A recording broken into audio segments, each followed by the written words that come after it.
Ang scooter ay malakas sa bentahan dito sa Pilipinas mga idol, lalo na sa mga extra features at mga futuristic na disenyo na hatid nito. At syempre makakatulong sa pang-araw-araw na gawain. Gaya ng brand ng Honda ay meron silang tatlong type ng scooter na pareho nga silang madaling imaneho, ngunit meron silang iba't ibang katangian at karakteristik na taglay. Kaya sa video na ito mga idol, ay susubukan nating alamin kung anong motor ang sulit at masasakto sa pangangailangan mo at naaayon din sa iyong katangian. Welcome to Haju Moto Vlogs. This is Honda Click 160, the ADB 160, and the PCX 160. And this is a simple comparison and quick review mga idol. Let's go!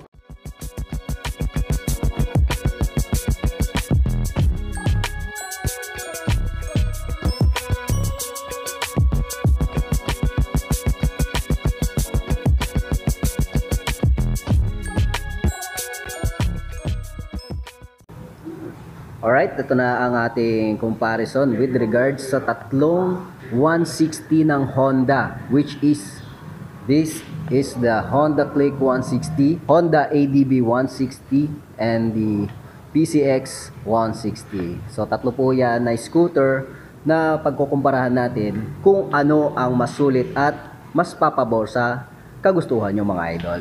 Unahin natin syempre sa kanilang itsura. Syempre may mga iba't ibang karakteristik ito. Unahin natin dito kay Honda Click 160 is very aggressive and aerodynamic ang tsura mga idol, no?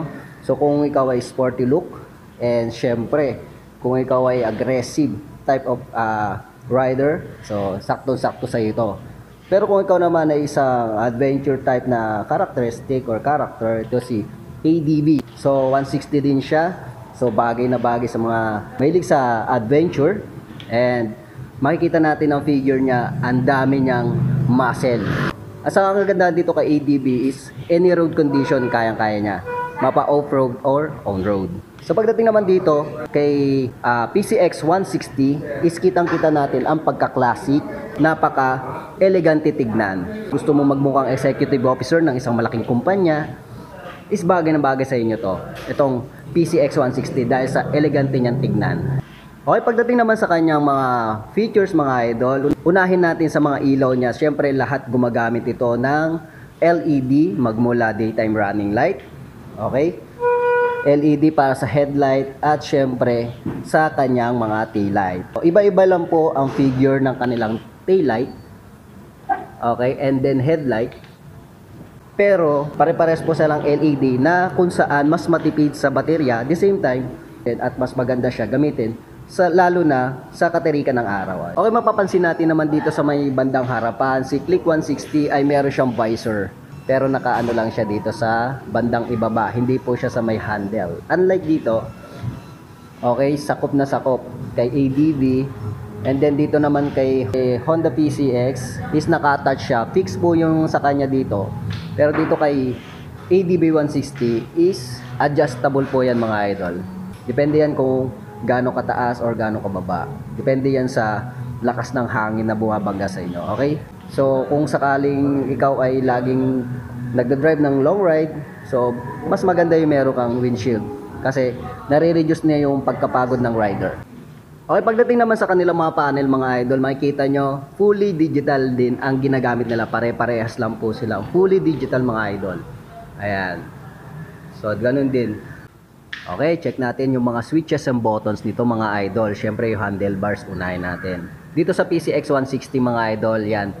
Chrome type metallic yung gamit nito sa coated. Then, ang kagandahan dito mga idol, hindi siya tulad ng ibang maxi scooter na merong cover. Ito, naked handlebar po ang ginamit niya dito mga idol. Gumagay talaga sa tsura or figure ng motor na ito.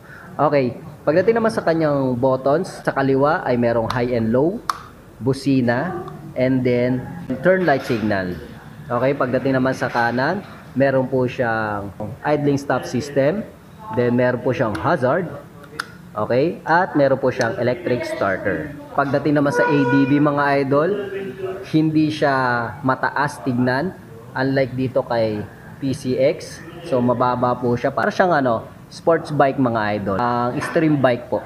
So yun yung design niya. Pagdating sa switches and buttons naman ito ni ADB 160 is meron po siyang high and low, busina, then turn lights button.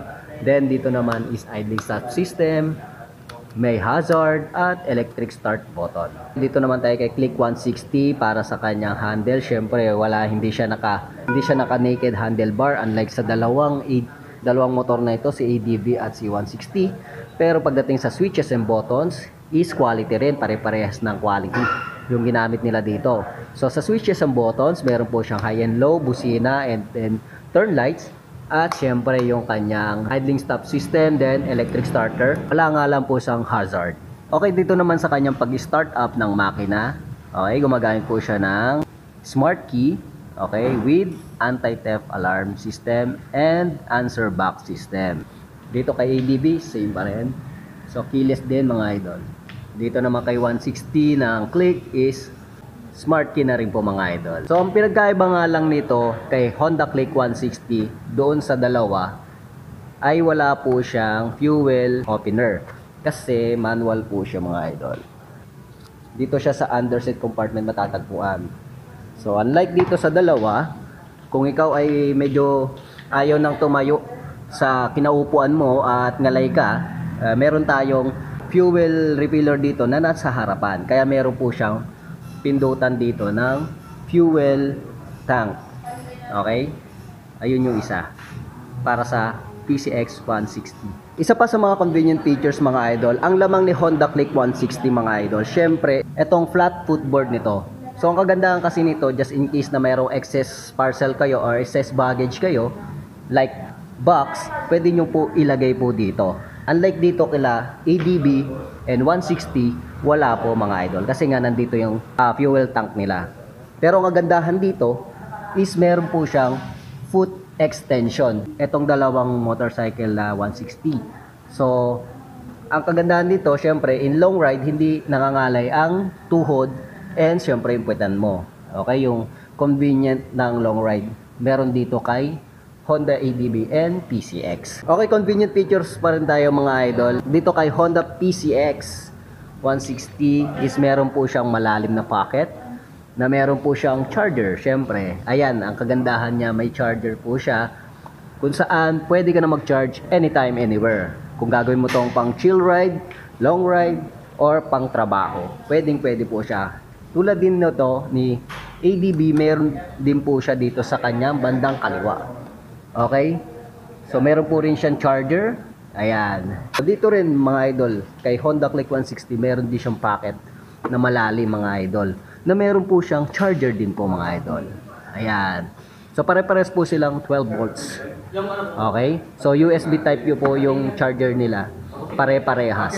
Okay? So, ang pinagkaiba lang dito, lamang lang si Honda Click dito ng isa pang packet para sa mga easy access nyo mga idol.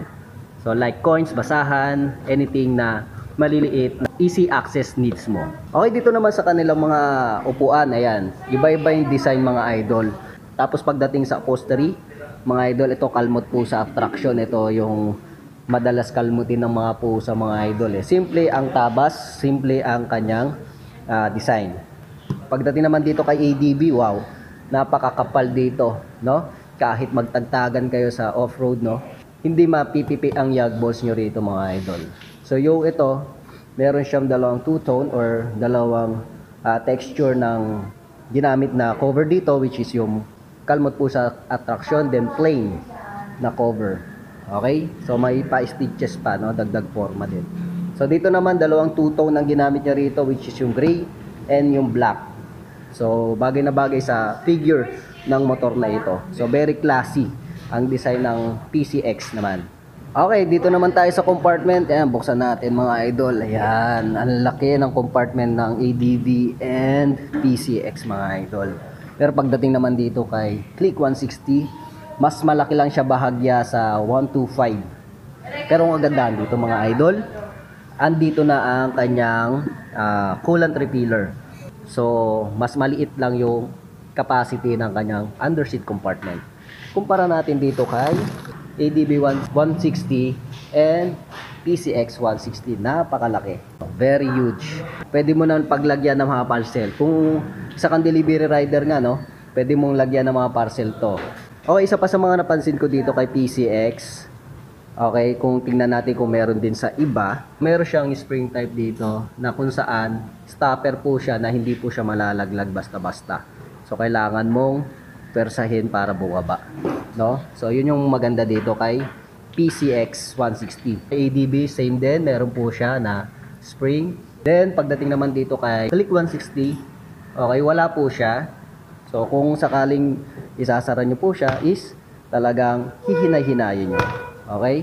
So, better watch out na lang po para hindi kayo maipit. Medyo masakit din yan mga idol. Pero ang kagandahan dito, meron po siyang dalawang helmet hook. Pwedeng sabitan ng helmet. Okay? So, meron din siya dito sa ADB. And 160. Then, ito po ang maganda dito sa tatlong ito. Meron po silang pare-parehas na idling stop system. Ayan. Pag sinabing idling stop system mga idol, ito po yung huminto ka sa isang traffic ng 3 seconds to 5 seconds is kusang mamamatay ang motor mo. So, kung sakaling gusto mo na mag-go, pipigay mo lang ang throttle para gumana na ulit ang motor mo. So, meron po si Click 160, meron si ADB, meron din si PCX. Okay, pagdating naman sa makina mga idol, no, gumagamit pare-parehas po sila ng ESP or Enhanced Smart Power Plus. Ito ay gumagamit ng 4 na balbula sa kanilang makina. So, ang kagandahan nito, mas malakas na hatak ng makina. At the same time, hindi hirap ang makina in any road condition mga idol. Okay guys, mapapansin nyo, isa pa sa mga features ni ADB, PCX, then Click 160 is meron po siyang tinatawag na ACG or Alternating Current Generator na kung saan makikita nyo wala po siyang kickstarter, no? Sa mga hindi nakakaalam, meron po siyang ACG na kung saan sapat na kuryente at tamang kuryente ang dinudulot ng ACG mga idol. Pag meron kang ganun mga idol, hindi na pupersa ang motor mo para lang magkaroon ng kuryente, unlike sa padjak or sa kickstarter. At ito pa, kung sakaling malamig ganito yung motor nyo, kunyari malamig yung area nyo, is napakadaling mag-start up na makina kasi napakalakas na kuryente ang dinudulot nito. Okay, pagdating naman sa kanilang safety features mga idol, okay, gumagamit ang PCX 160 ng ABS, so anti-lock braking system mga idol. Same with ADB 160 mga idol. Pero pagdating naman dito kay Click 160 is naka-combi brake system pa lang. Pero unlike sa mga non-combi brake system, mas maganda naman ito. Pero kung i-compare naman natin sa ABS, syempre mas maganda naman ang ABS. Okay, safety features pa rin tayo mga idol, no? Ang kagandahan dito sa dalawang ito, okay, bukod sa ABS, is meron po siyang HSTC or Honda Selectable Torque Control. Na kung saan, meron siyang sensor na kung saan masasagap niya or mararamdaman niya kung meron kang loss of control sa iyong pagtakbo o ng gulong sa likuran. Kasi nababasa niya kung pwede kang sumemplang. So, ang kagandahan nun, babagal ng bahagya yung motor mo para at least maiwasan mo ang disgrasya. Yun ang ginagawa ng HSTC or Honda Selectable Torque Control. Okay, dito naman tayo sa taas mga idol, sa safety features pa rin. Ang Click 160 ay meron po siyang park lock lever na kung saan pwede kang mag-park sa inclined o uphill road mga idol. Unlike dito kay ADB, I think wala. PCX 160, wala rin mga idol. So, yun ang kagandahan ng 160. Hindi ka basta-basta uusad or magdados-dos ang gulong mo kung sakaling ikaw ay nakapark sa incline dahil meron kang park lock lever. Okay, isa pa sa mga safety features mga idol, no? Ito, meron po siyang side stand kill switch. Pare-pares rin po silang merong side stand kill switch. Si Honda Click 160, and then si ADB 160 and PCX 160. So maganda yan kung sakaling ikaw ay isang nagmamadaling rider at nakakalimutan mo palagi ang iyong side stand, ay maiwasan natin ang disgrasya dulot ng nakababang side stand. When it comes to braking system mga idol, dito sa unahan ni Click 160 is gumagamit po siya ng single disc brake with single piston caliper. Pagdating naman sa likuran mga idol, mechanical trailing or drum brake. Single disc brake din with dual piston caliper. Syempre sa likuran mga idol, single disc brake po siya. Single piston caliper din siya. Dito naman sa likod ni PCX is single disc brake and single piston caliper. Then sa front naman niya is single disc brake with dual piston caliper. So check naman natin ang kanilang suspension mga idol. Syempre unahin natin sa unahan na gumagamit ng telescopic fork. Same with ADV and PCX. Ito meron po siyang dual shock absorber para sa PCX. Pagdating naman dito kay ADV 160, meron po siyang dual shock absorber with sub-tank mga idol. Ang maganda kasi dito sa mayroong sub-tank mga idol, at least marireduce niya yung mga force. Mas magandang bounce pagdating sa mga tagtagan. Dito naman kay Click 160 is spring coil din. Single shock absorber po ang gamit niya dito. Okay?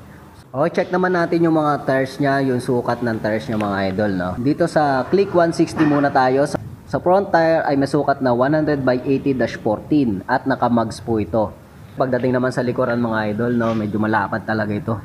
120/70-14 and syempre tubeless din parehas mga idol. Punta naman tayo dito kay ADV 160 mga idol, no. 110/80-14 sa harapan, mags din, then tubeless. At sa likuran naman may sukat na 130/70-13. Mas maliit ng sukat ng gulong nito or mags nito compare natin sa harapan. Then syempre tingnan natin, makikita mo yung gulong ng ADV talaga pang rough tour talaga kahit sa road condition. Okay, sa PCX 160 naman mga idol, ito siya 110/70-14. Tubeless po, syempre mags din ang ginamit niya. 130/70-13, tubeless and mags din ang ginamit. Pag-usapan natin sa makina, pare-pares po silang gumagamit ng 160cc engine displacement, single cylinder, single overhead cam, 4-stroke with 4 valves mga idol. Syempre gumagamit po ito ng fuel injection para sa kanilang fuel system, pero magkakaiba po ang kanilang average pagdating sa mileage. Okay, ito naman sa mga seat height mga idol, no. So kung may tatanong nyo yung seat height mga idol, okay, pagdating sa seat height, ang re-recommend ko sa inyo, kung ikaw ay mayroong height na 5'3 pataas rather, is pwede na sa inyo ang Honda Click 160. Okay, kung ikaw naman ay 5'4 pataas, okay, so bagay na bagay sa inyo ang ADV and PCX. Pero syempre, maraming paraan para bumaba tong mga motor na to. Okay, kung ikaw ay talagang wala, 5'0 pababa or nasa inipisan ng gulong or babaan yung shock, tapos yung sa likuran. So maraming paraan. Pwede natin tabasin yung upuan. Okay? So kung i-recommend ko nga nasa 5'3 pataas, Click 160, 5'4 pataas naman to. Okay?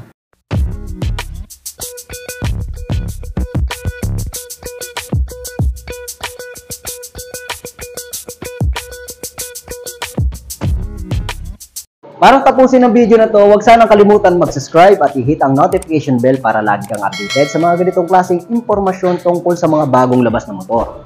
At i-like at i-follow nyo na rin ang ating munting page na Haji Motovlogs TV. Ano po si Haji from Haji Motovlogs. Thank you for watching and peace out.